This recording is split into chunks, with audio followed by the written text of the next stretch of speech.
Okay, the camera's rolling, you're here, I'm here. We're doing grade 5 today, the A2 piece, Spiritoso by Clementi.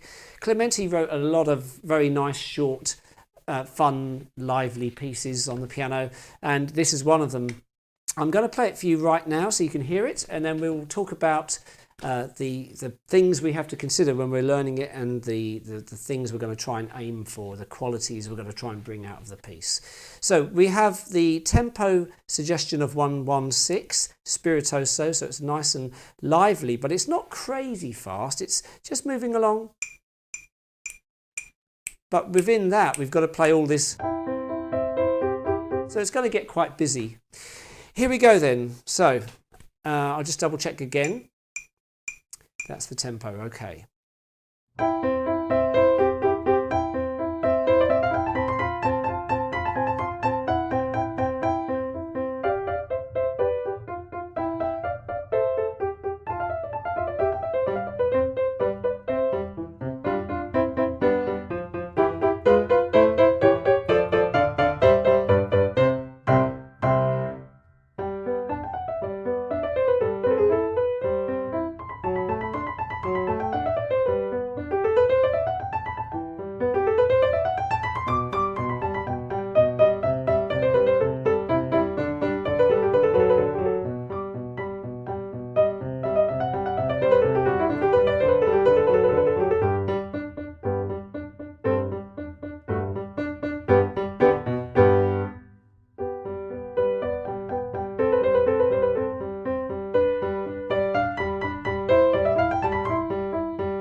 Right then, so I'll try and play these trills a bit nicer in a minute.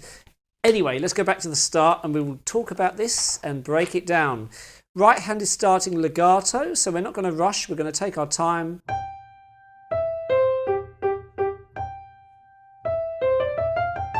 You need to make sure your scale playing is good to get nice even runs.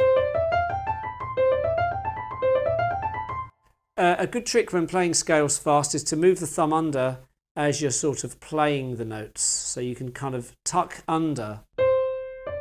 Don't leave it to the last minute to move your thumb. For example, if I play a C scale and I play C, D, E, and then suddenly remember, oh, I've got to put my thumb under, you get that jerky motion. So you've got to be able to tuck the thumb under as you're playing the notes. As I hit the D, the thumb is starting to move under. As I hit the E, the thumb is underneath that, so it's tracking the scale. And then that way you get a smooth, very easy to play. That's the technique that you want there for the scale. Okay, so that's only a bar 2 really that's happening. And then of course we've got the left hand in the treble clef, so be careful there. We've got the E above middle C. This is all very legato.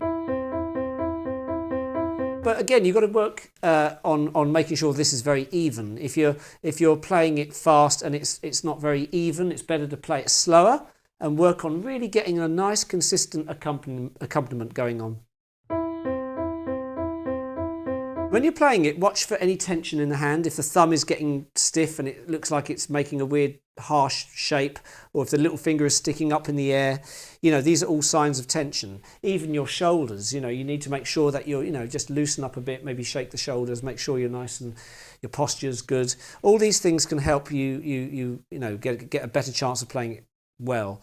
So as I'm playing this, look at my hand and see how relaxed. Very relaxed there. So I'm playing that melody of accompaniment basically. I'm also trying to bring out the tune. So the left hand, although all of it is loud, you can think of the left hand maybe as MF, medium loud, and the right hand is singing out above that. Otherwise you're in danger of having a very choppy sound. For example, if I play the left hand too loudly, listen to this. It's just really in the way because it's in the middle of the piano. So I'm going to just hold off the volume a little bit in the left hand. And this applies for a lot of the piece. So this is relevant for a massive chunk of this. Hear the difference between that and this. And that sounds really nice. So we're going through all of that. Nothing unusual, but in bar 5 we are of course dropping the volume to piano immediately. So we've got to remember to just change volume.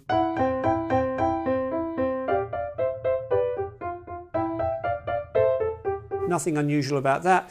We're staying soft here. Be careful because this bar feels like it wants to gradually get louder, but it stays soft. Bar 7. And this bar we've got to be very careful because the right hand is legato and the left hand is staccato. So we've got to just work on making sure that's accurate. Also in that bar 7 the bass clef comes in, so that last note in the left hand is actually lower than the previous notes. It doesn't look it there, but it is. So as you start bar 7 on the F with the third finger, because you've just played, you're going to then change to a 2, then hit the G, and then the G below. So you might want to practice that bar on its own, just to really know what's going on there. At this point it's quite bouncy in bar 8. I think that arpeggio can be smooth. But don't linger on the right hand. So the right hand just comes off. We carry on then from bar 9 and it starts to build in volume, but you don't have to build it immediately. It's really this bar that's coming. That's the one that's growing more really.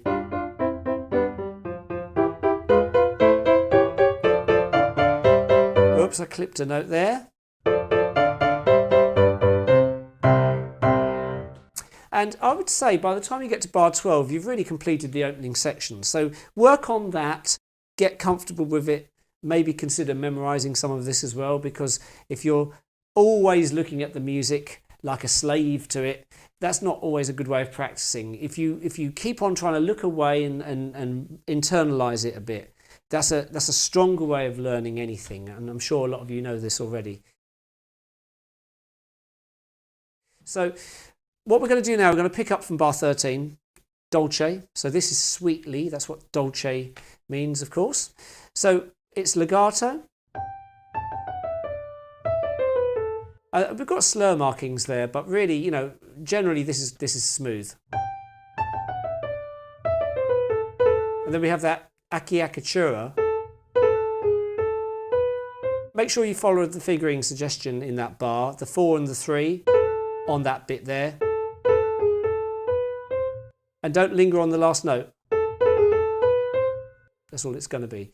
So I'm going to go slowly from bar 13. And that left hand is coming off on every group of 3 notes. So get into the habit of doing that. Don't play it, because that takes away the lightness of it, really. It's got to be quite, although this section actually doesn't tell us to play it quietly, technically we've finished.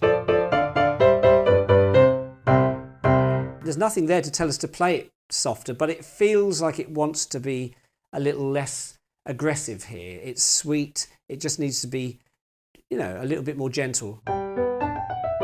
It can still have a broadness in the right hand. And that's that bit. And then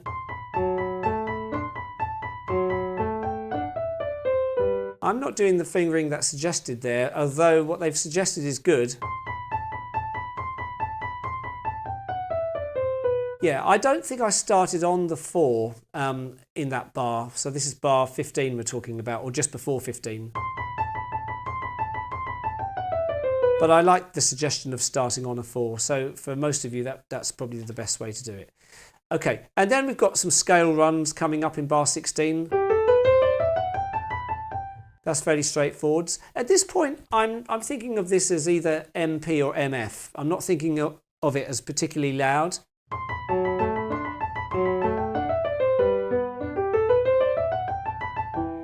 But this bar, where the G scale is happening on bar 17, does have the crescendo. So we're building up a bit more in that bar.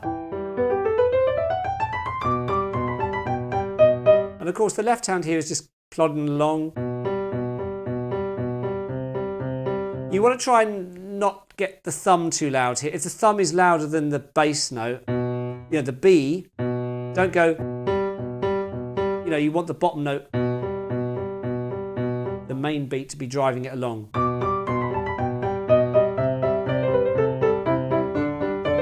Oops. So that trill there is a bit funny, isn't it? We've got this very slowly now.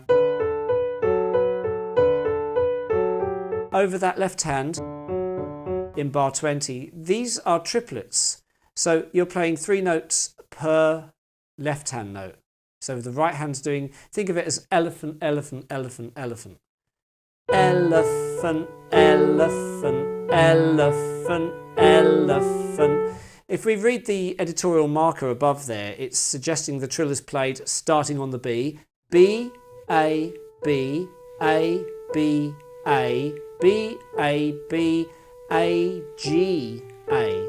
So just be careful on the end of that trill that the last 3 notes are A, G, A. So the overall thing is elephant, elephant, elephant, elephant. Elephant, elephant, elephant, elephant. And of course that might take a while before you can play it fast. That's how it's going to be. When you get really quick at this, it might just sound more like that kind of effect, but that's fine because it's a decorative idea. Then of course we have staccato and soft, and then building up. And ideally the right fingering needs to be used here, with the 4 going over to D natural. This is bar 22. I think I probably completely disregarded that fingering earlier, but it does make a lot of sense. And that's basically that.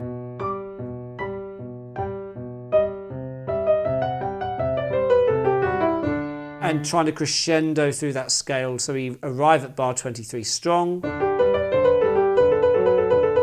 And that trill there will be treated exactly the same way as the earlier trill. It's exactly the same sort of idea. Elephant, elephant, elephant, elephant. And then we ultimately end on the G in the next bar. And then it's soft. But there's that sense of building just before the end, that little tiny crescendo sign. So we have.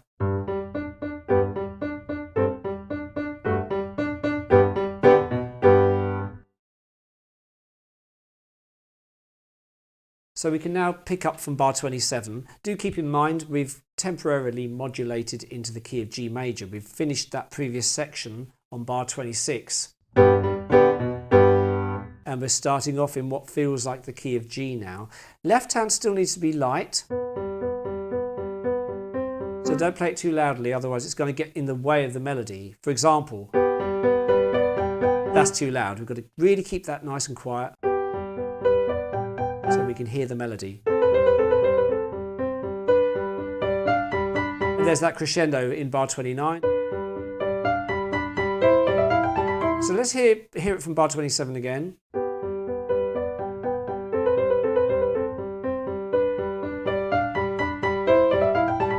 Yeah, the main thing, of course, to remember is when you've come out of that previous section, got to have that really nice contrast. So just keep reminding yourself that that's going to be an important feature there. So as we go through bar 30 and 31, we're building up the volume even more. So if we're already playing loudly, we've got to have some reserve power for bar 31 where it's fortissimo. So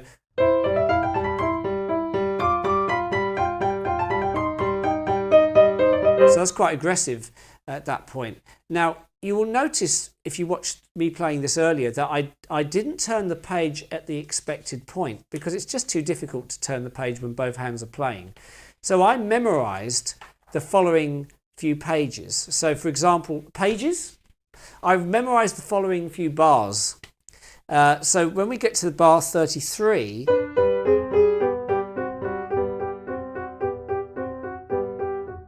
at that point there in bar 35, it's very much exposed there. The right hand is playing, the left hand isn't. That's the perfect opportunity to turn the page.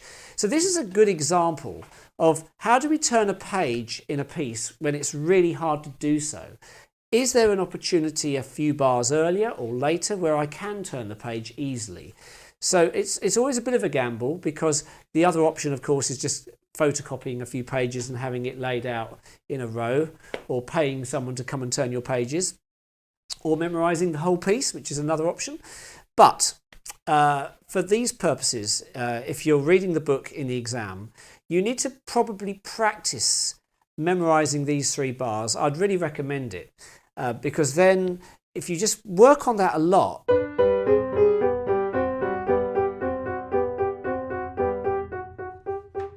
you've got loads of time to turn that page. Well, I say loads of time, a bit of time. You can also kind of add a slight pulling back of the tempo. So, for example,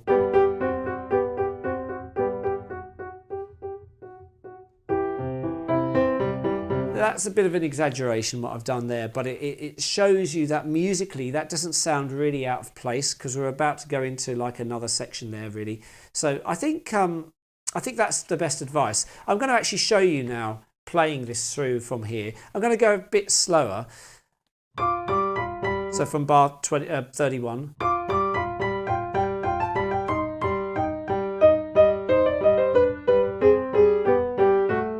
I did that wrong.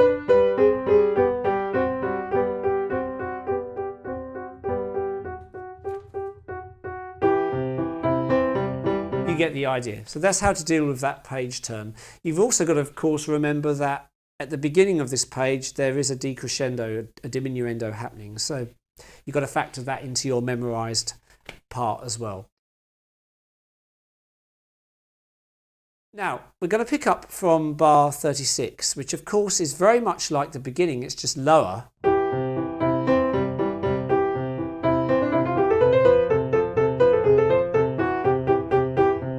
So nothing unusual there. Then at bar 40 we have a new idea, which I'm going to play a bit slower for you. Ideally with the correct notes. In fact, that's a bit loud, isn't it? So I've got to hold back here. This is a sudden change of volume, so maybe a bit less.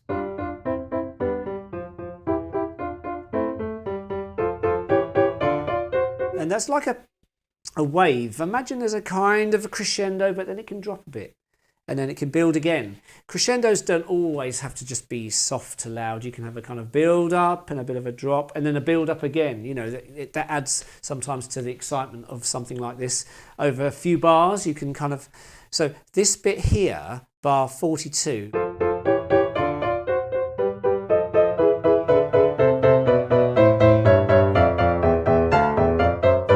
And the danger here, of course, is clipping notes, unless you've practiced it a lot, which I haven't practiced this quite as much as I should have. In fact, I'm not doing the fingering that's suggested there, and I should be. It's that 1 and 5 in the middle of bar 44, which feels a bit unnatural to do, but it might be worth considering doing this. And then the 3 and 2, and then the next suggestion, 4 and 1, then 3 and 1. some of you might be very impatient when you practice and not want to look at fingering suggestions, but it's really important to look for numbers because they're written there with the absolute purpose of making this hopefully easier to play. It's been thought out very carefully. So, you know, if you go to that effort of just looking at the finger numbers, that can give you an advantage as well. Even if it's something you don't at first feel is natural to do, you stick at it, it will become natural to do. So I think the right hand of that section, bar 43, 44, 45, that needs some careful, slow practice there.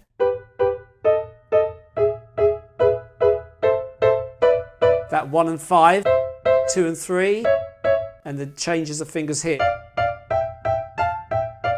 If you're clipping other notes, you know, accidentally, you've got to really try and iron out that very early on in the practicing. Don't accept looseness and sloppiness in the playing. Try to really hone in, especially in these grades, grade 5 to 8. That area there is a time for players to become very, very fussy with your own playing, you know. So the left hand. Oh, see, I clipped notes there. That was sloppy. Bar 43.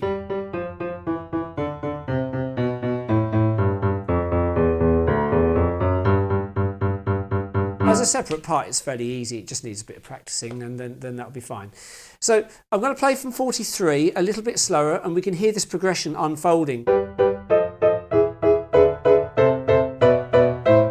Trying to do the fingering suggestion now.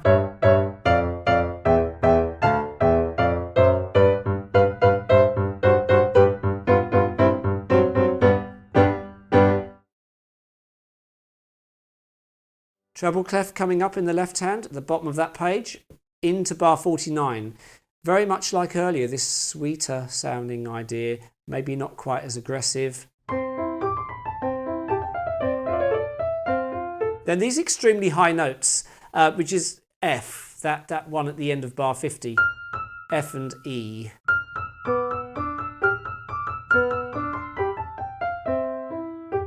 In terms of fingering here, it probably would actually start on a 4, a bit like the earlier passage.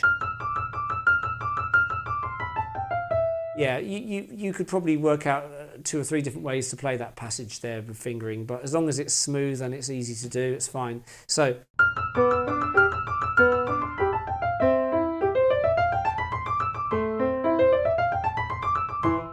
And then we get to this final section now, which is back to being loud, of course.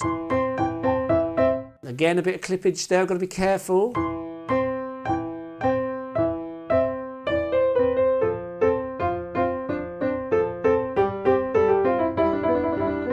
Now that little trill, of course, is a bit like the earlier trills, elephant, elephant, elephant, elephant.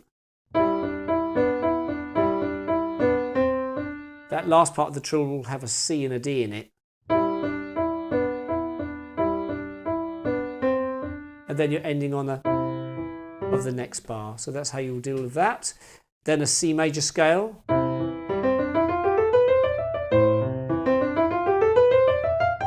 My fingering went slightly wrong on that bar because this, thumb after 3rd, thumb after 4, will take you all the way up to that G. So, bar 58.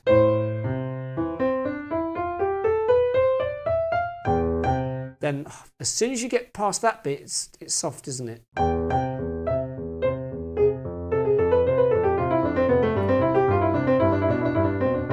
And again, that trill.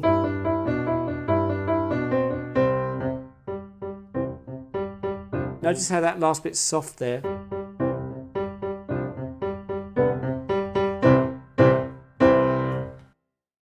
So then, as you can see from watching this video, this was quite a complex piece to go through because there's lots of different points to keep in mind.